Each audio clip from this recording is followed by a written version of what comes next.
FGTS, governo pode precisar de centenas de bilhões de reais para pagar correções. O Supremo Tribunal Federal, STF, adiou o julgamento programado para a última quinta-feira 13 de uma ação que busca alterar a forma de correção do Fundo de Garantia do Tempo de Serviço. FGTS pode trazer benefícios para quem teve carteira assinada a partir de 1999.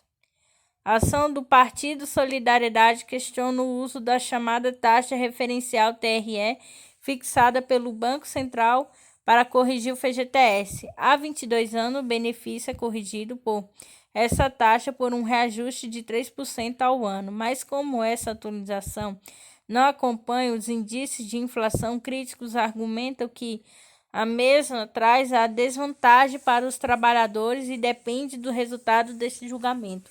Ainda sem data, é possível que ocorra uma restituição de perdas referente a essa atualização de valores abaixo no índice de inflação.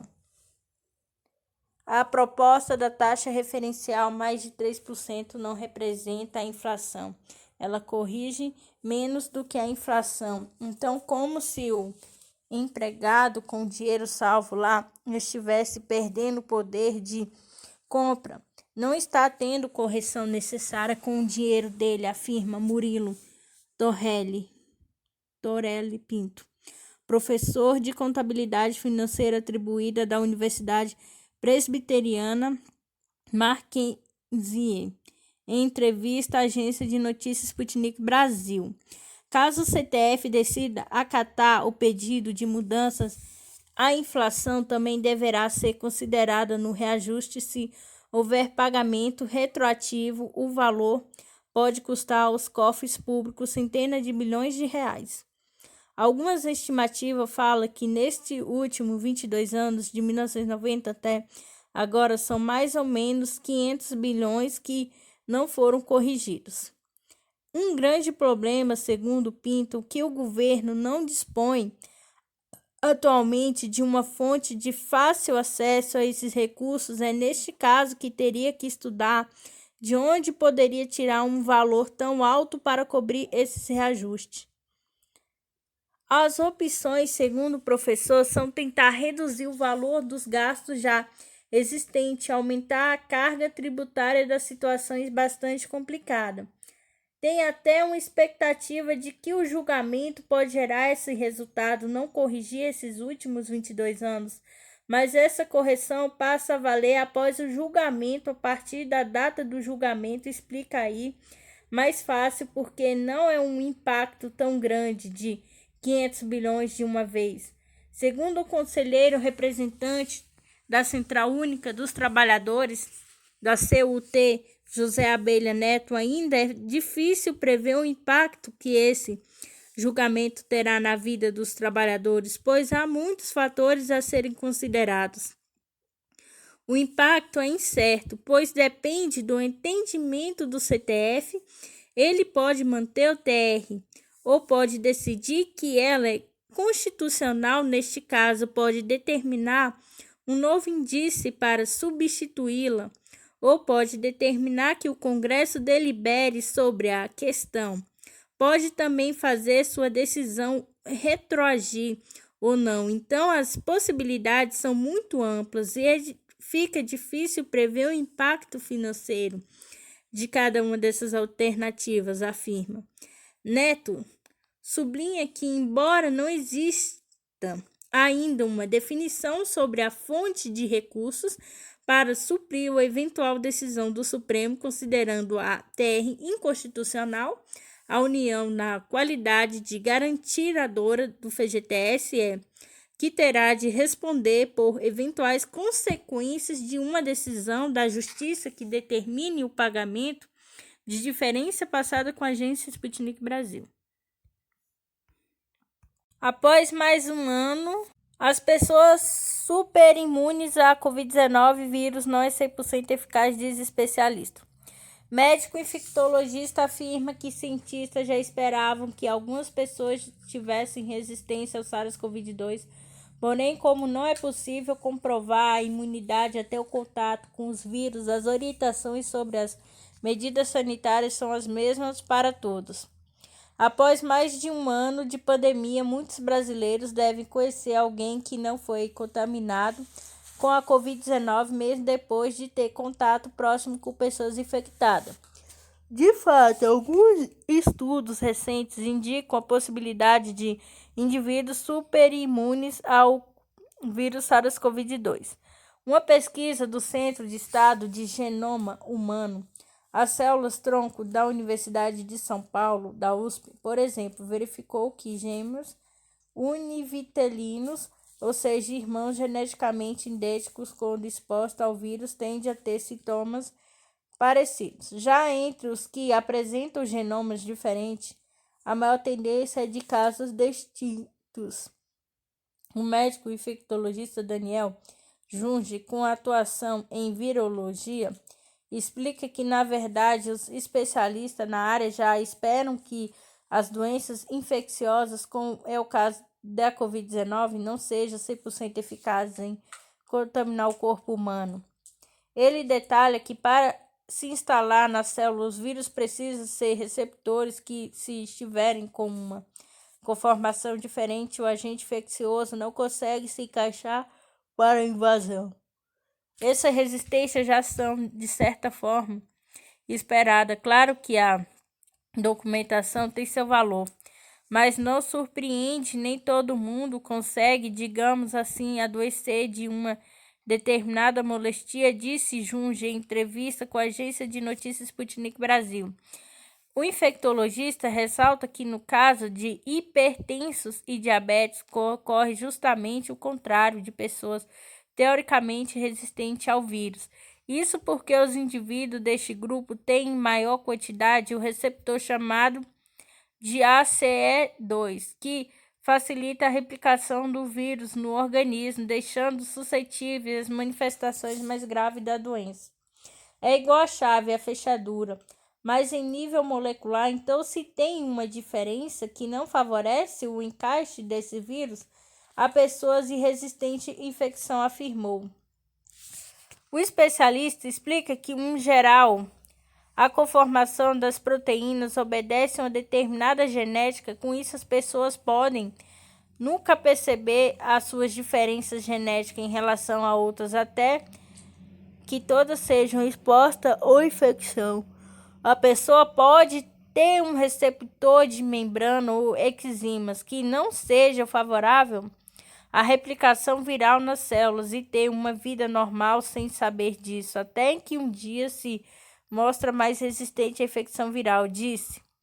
Segundo Junge, não existe um grupo seleto de indivíduos imune a todas as enfermidades, mas sempre há uma parcela variável da população resistente que determina a doença.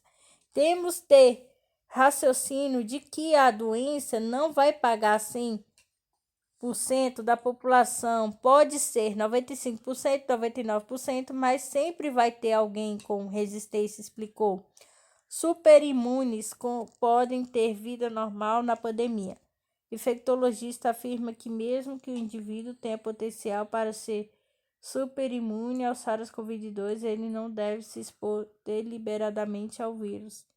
Além de não ser possível comprovar a resistência de todas as pessoas com essas características de imunidade natural contra a doença, o vírus se transforma, dando origem às novas cepas, linhagens que podem ser diferentes das variantes que não foram capazes de causar infecção.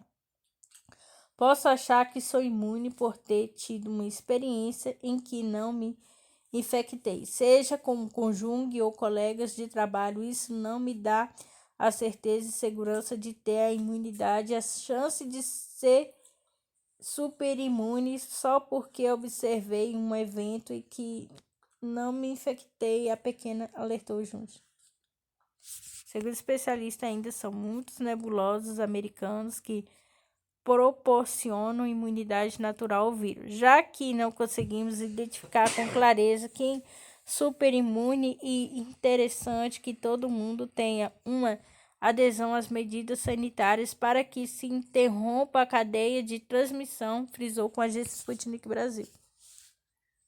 G20 rejeita a inserção de Patente Covid reduz a promessa de financiamento da OMS. Cúpula Global de Saúde vai acontecer em Roma na próxima sexta. Chefe da OMS, Tedros Adhanom Ghebreyesus, disse nesta segunda-feira 17 que o mundo chegou em uma situação apartheid vacinal. Líderes das maiores economias do mundo apoiam o licenciamento voluntário das patentes de vacinas Covid-19. O rascunho das conclusões de uma reunião de cúpula diluindo a pressão dos Estados Unidos por inserção e compromissos anteriores de fornecer mais fundos para a Organização Mundial da Saúde. O documento preliminar visto pela agência Reuters lista os compromissos das nações do G20 e de outros países deve ser adotado na próxima sexta-feira 21 na Cúpula Global da Saúde em Roma, um dos principais eventos deste ano para coordenar a ação global contra a pandemia. O projeto, que ainda está sujeito a alterações resultado de um compromisso entre especialistas de nação do G20 que continuam divididos sobre a renúncia aos direitos da propriedade intelectual das vacinas da Covid-19. O governo Biden, no início de maio, juntou-se à Índia, à África do Sul e muitos outros países em desenvolvimento para pedir uma renúncia temporária de patentes para vacinas de Covid-19 na esperança de que isso aumentasse a produção e permitisse uma distribuição mais justa de vacina em todo o mundo. Mas a União Europeia e outros países produtores de vacina levantaram dúvidas. Dizem que a renovação das restrições de exportações dos Estados Unidos sobre matéria-prima de vacinas, a transferências de Knoblauch e a corporação voluntária entre os fabricantes de vacina garantiram um aumento muito mais rápido da produção global. As conclusões preliminares da Cúpula da Saúde refletem essas visões divergentes e não fazem menções às inserções de patentes. Os líderes do G20 devem se comprometer com o pool de patentes, que é uma medida menos radical para encorajar o compartilhamento de patentes. Ainda é uma medida hostil para as empresas farmacêuticas, disse um especialista do setor, mas muito menor radical do que uma renúncia de patente. Sobre um pool de patentes, os farmacêuticos decidem voluntariamente compartilhar licenças para a fabricação de seus produtos em países mais pobres, que têm sido usados, por exemplo, para facilitar o acesso a medicamentos para HIV na África. As conclusões de uma cúpula enfatizam que os líderes do G20 se comprometem a promover licenciamento voluntário, transferência de tecnologia e conhecimento e pool de patentes. Sobre para quem? As conclusões também podem representar um golpe para a OMS e seu esquema para acelerar a distribuição de vacinas, medicamentos e testes de Covid-19 em todo o mundo. Os líderes globais reafirmam seu apoio ao esquema conhecido como ACTC, acelerador, mas se abstêm de comprometer-se claramente com um fascinamento total. Eles sublinham as necessidades de fechar a lacuna de financiamento com uma divisão justa dos encargos, diz o documento preliminar, e pede uma revisão estratégica do esquema. Isso representa um grande enfraquecimento do rascunho inicial, no qual os líderes se comprometeram explicitamente pela primeira vez com financiamento justo ao total do esquema.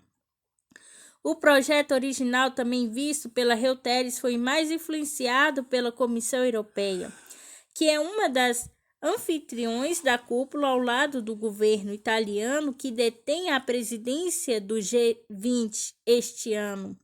Um porta-voz da comissão não quis comentar. O esquema da OMS foi lançado em abril de 2020 e ainda é muito subfinanciado dos mais de 34 bilhões que tem buscado desenvolver, adquirir e distribuir vacinas e medicamentos anti-Covid em todo o mundo. Ainda faltam 19 bilhões. A COVAX, que pilar do esquema voltado para vacinas, deve ser usada para compartilhar vacinas. Diz a minuta do documento da COVAX, foi inicialmente concebida para comprar vacinas para as nações mais pobres. Mas as decisões dos estados mais ricos de priorizar suas próprias populações contribuíram para a escassez em países menos desenvolvidos, mesmo para profissionais de saúde e os mais vulneráveis. O chefe da OMS, Tedros Adhanom Ghebreyesus, disse nesta segunda-feira 17 que o mundo chegou em uma situação de apartheid vacinal. O grande problema é a falta de compartilhamento, portanto, a solução é mais compartilhamento, disse ele em um evento virtual do Fórum da Paz em Paris.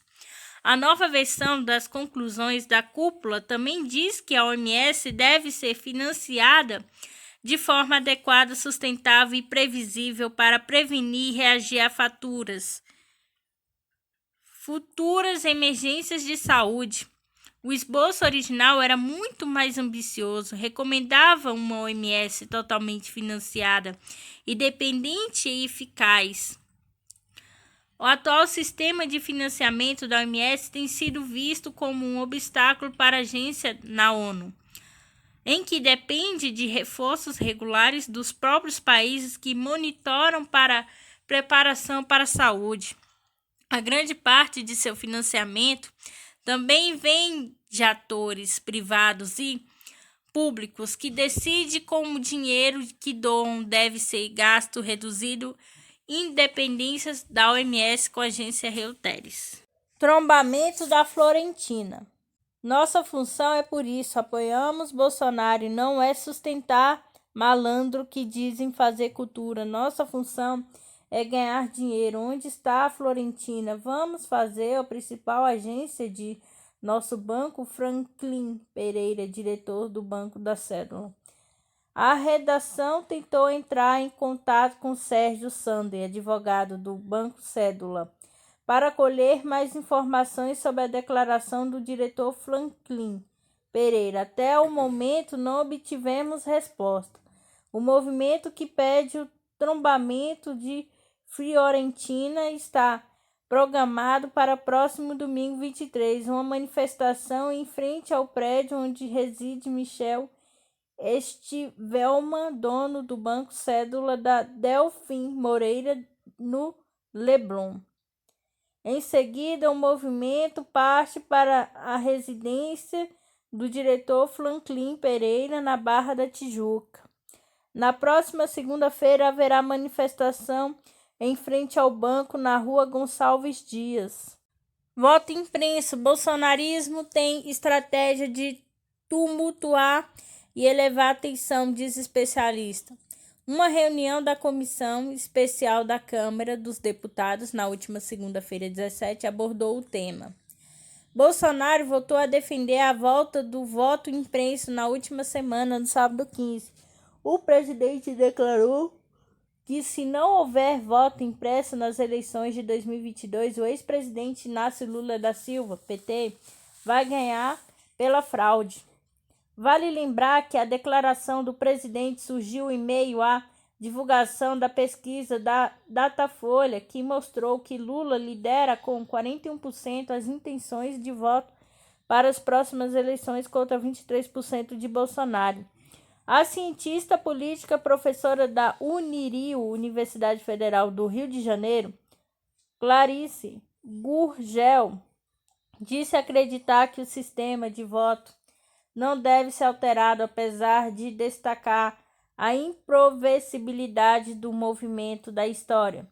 De acordo com ela, a proposta do voto impresso apresenta um atraso e um reflexo da subserviência do governo Bolsonaro ao modelo norte-americano. O que justifica a pauta do voto impresso ser levantada hoje pelo governo Bolsonaro é o mesmo que justifica todos os retrocessos impostos por seu governo, seja no campo ambiental, seja no campo da educação, de saúde, seja no campo de direitos dos trabalhadores, afirmou em entrevista com a agência de notícias Sputnik Brasil.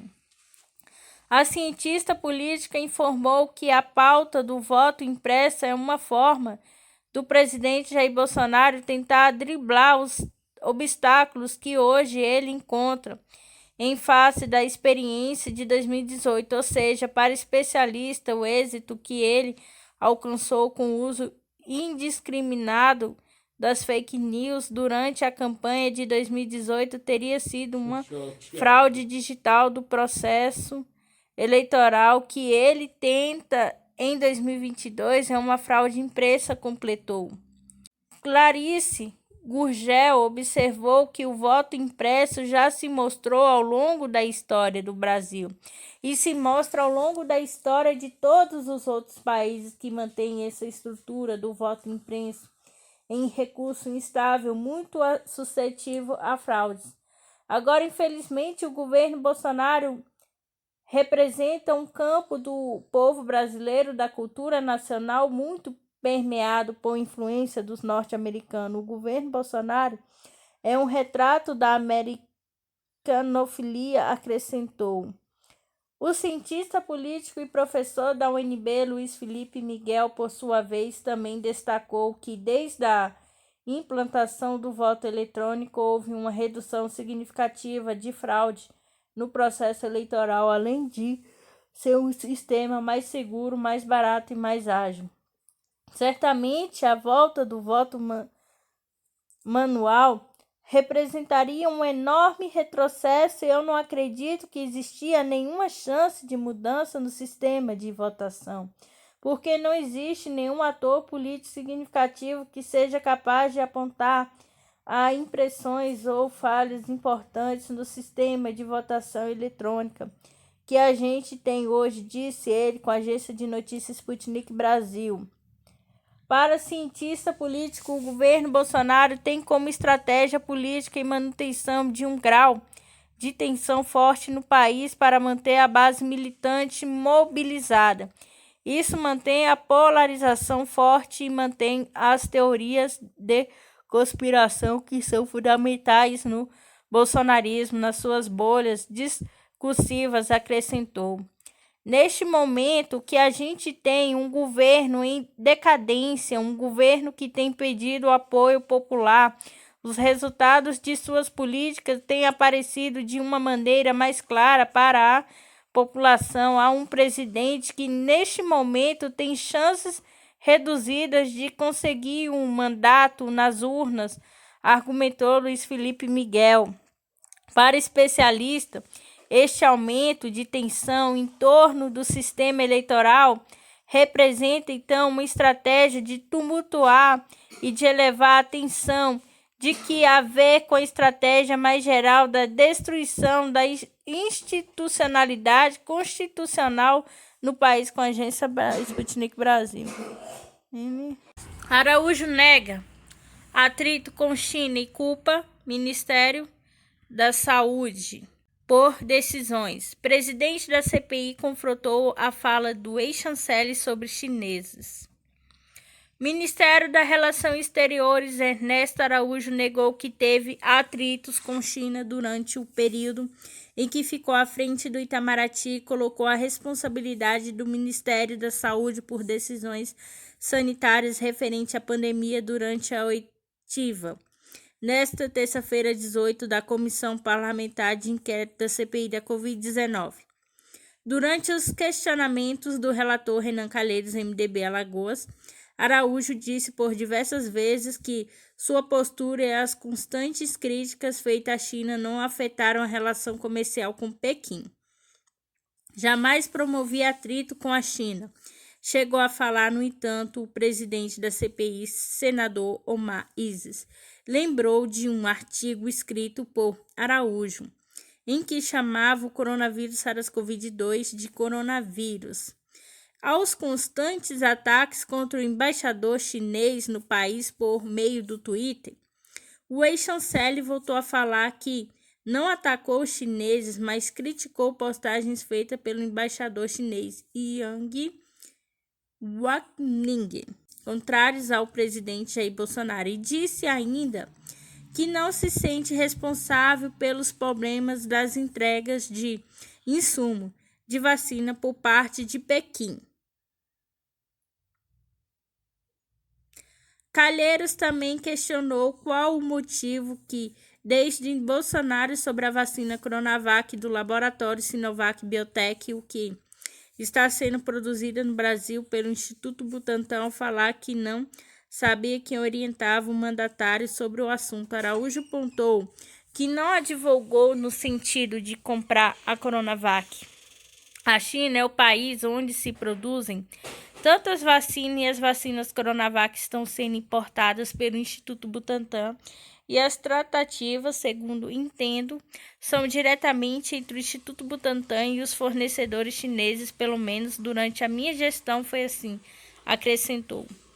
Sobre a relação de aproximadamente com o ex-presidente norte-americano Donald Trump, Araújo reconheceu que o alinhamento mais próximo não trouxe benefícios para a compra de vacinas por os norte-americanos baixarem uma lei que proibia a importação. No entanto, ressaltou que o governo Trump doou 100 mil respiradores e o envio de milhões de pílulas de hidroxicloroquina. Ministério da Saúde.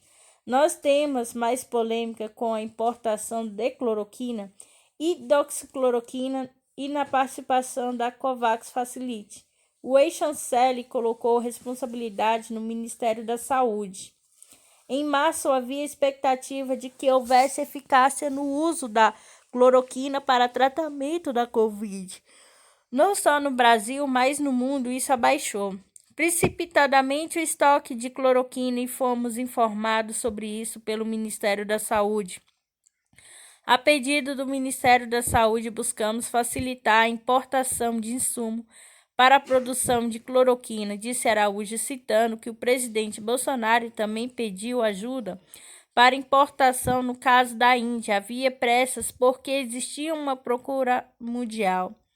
Sobre o programa COVAX Facility, onde o Brasil optou apenas por vacina suficiente para 10% da população, ao invés dos 50% que teria direito, Araújo afirmou que isso foi uma decisão do Ministério da Saúde. No entanto, o ex-chanceler afirmou que mantém as críticas à Organização Mundial da Saúde, OMS, por conta do que classificou como idas e vindas nas recomendações sanitárias ocorridas no início da pandemia de Covid-19 e da própria demora em classificar o coronavírus SARS-CoV-2 como uma pandemia mundial. Questionando por Calheiros sobre a carta enviada pela Pfizer para a venda de vacina anti-Covid e que demorou mais de 2 meses para ser respondida, conforme confirmaram o ex-presidente da empresa do Brasil, Carlos Murilo, e o ex-secretário de comunicação do governo, Fábio Guartem, Araújo afirmou que ela foi recebida sim pelo embaixador Néstor Fonstine. Ainda conforme o ex-chanceler, o Itamaraty foi informado logo após o recebimento do documento, me foi passado que o Ministério da Saúde havia sido notificado. Calheiros então perguntou se a pasta havia sido procurada para debater o assunto. Ninguém do governo me procurou para falar desta questão, apontou com a agência ANSA. Bolsonaro, ministro Marinho deve prestar esclarecimento na Câmara sobre orçamento secreto. A Comissão de Trabalho da Casa, que ouviu o ministro do Desenvolvimento Regional sobre repasse de recursos sem transparência, indicado por parlamentares. O ministro do Desenvolvimento Regional, Rogério Marinho, deverá comparecer à Comissão de Trabalho, Administração de Serviços Públicos da Câmara no dia 8 de junho, para prestar esclarecimento sobre o orçamento secreto criado para favorecer políticos aliados do governo, como revelou o Estadão. Um pedido de convocação do ministro apresenta pelo deputado Rogério Correia, do PT Minas Gerais, foi transformado em convite e aprovado por unanimidade pelo colegiado nesta terça-feira 18. Este arranjo espúrio, além de ferir gravamente as normas constitucionais que definem as emendas parlamentares impositivas, dificulta a fiscalização e controle por parte do Tribunal de Contas do União, TCU, e da sociedade, configurando grave interferência na independência e equilíbrio entre os poderes da República, além da ineficiência alocativa dos recursos públicos, escreveu o deputado no requerimento. Um esquema montado pelo presidente Jair Bolsonaro para controlar o Congresso no fim do ano passado criou um orçamento secreto de 3 bilhões por ordem do Palácio do Planalto. O dinheiro foi liberado pelo Ministério do Desenvolvimento Regional em troca de apoio ao governo. Boa parte de uma nova modalidade de emenda RP9 foi destinada à compra de equipamentos agrícolas e tratores, por preços de até 259% acima dos valores de referência fixados pelo governo. O caso ficou conhecido como tratoraço. A manobra foi colocada em prática às vésperas das disputas no Congresso que elegeram Arthur Lira, progressista Alagoas, para a presidência da Câmara, e Rodrigo Pacheco, do DEM, Minas Gerais, para o comando do Senado. Por causa do orçamento secreto, Bolsonaro está na mira de outras 2 representações enviadas ao TCU. Uma delas é assinada pelo deputado Marcelo Freixo, PSOL, Rio de Janeiro, líder da minoria da Câmara, e outro pelo subprocurador Lucas Rocha Furtado. Além disso, deputados falam até mesmo na criação da CPI do tratoraço. Marinho também é alvo de um pedido feito por 8 deputados da oposição que aciona a Procuradoria da República no Distrito Federal, pedindo a abertura de inquérito por improbidade administrativa contra ele e o presidente da Companhia de Desenvolvimento de Vales de São Francisco e do Parnaíba, Cadavasf, Marcelo Andrade Moreira Pinto. Com o convite aprovado nesta terça-feira 18, Marinho não é obrigado a comparecer à Comissão do Trabalho. Seria assim caso ele fosse convocado, mas deputados separam que ele não segue e dá explicação sobre o assunto com a Agência Estado. Celebrando a Vida. A obra de Clodovil Hernandes Solo, simplesmente Cló, anuncia temporada no Rio. Marcando o retorno gradual das atividades e equipamentos culturais da cidade do Rio de Janeiro, Eduardo Martini estreia na próxima quinta 20, simplesmente Cló, monólogo sobre a vida e a obra do inesquecível estilista, apresentador de TV Clodovil Hernandes, 1937 e 2009. Escritor pelo jornalista dramaturgo Bruno Cavalcante, dirigido pela atriz-diretora Viviane Alfano. Obedecendo às restrições e tomando todos os cuidados e orientações para evitar o contágio do novo coronavírus, o espetáculo cumprirá temporadas quinta-feiras no Teatro das Artes, no Shopping da Gavea, sempre às 20 horas. Na obra, Clodovil realiza um inventário de sua vida e suas criações ao longo de mais de 40 anos de carreira, mesclando criações pioneiras na moda, o sucesso na televisão e o êxito em seu primeiro mandato como deputado federal. Enquanto se depara com lembranças de sua vida, afastou pouco conhecidos do público. O Clodovil era tão amado quanto odiado pelas pessoas. Não tinha um meio termo, nós não fugimos de nada disso. A ideia é mostrar essa personagem tão rica, contraditória, sem jamais buscar uma redenção. Ele não gostaria disso, declara Eduardo Martini, que conviveu com o estilista há anos e tinha desejo de homenageá-la no teatro. Em cena, Martini conta com as reproduções de modelos exclusivos, desejo de homenageá-la no teatro. Em cena, Martini conta com a reprodução de modelos exclusivos desenhado por Hernandes, que mantinha uma relação próxima à amizade à obra e primeira homenagem estilista no Teatro 12, anos após sua morte, vítima de um AVC em Brasília.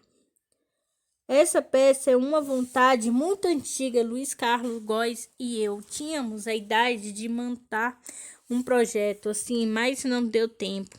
Anos depois, no jantar, o Bruno Cavalcante apareceu com essa proposta e eu fiquei impressionado porque ninguém sabia deste meu desejo. Foi uma coisa muito natural. Falta de consultas periódicas pode agravar problemas na saúde ocular.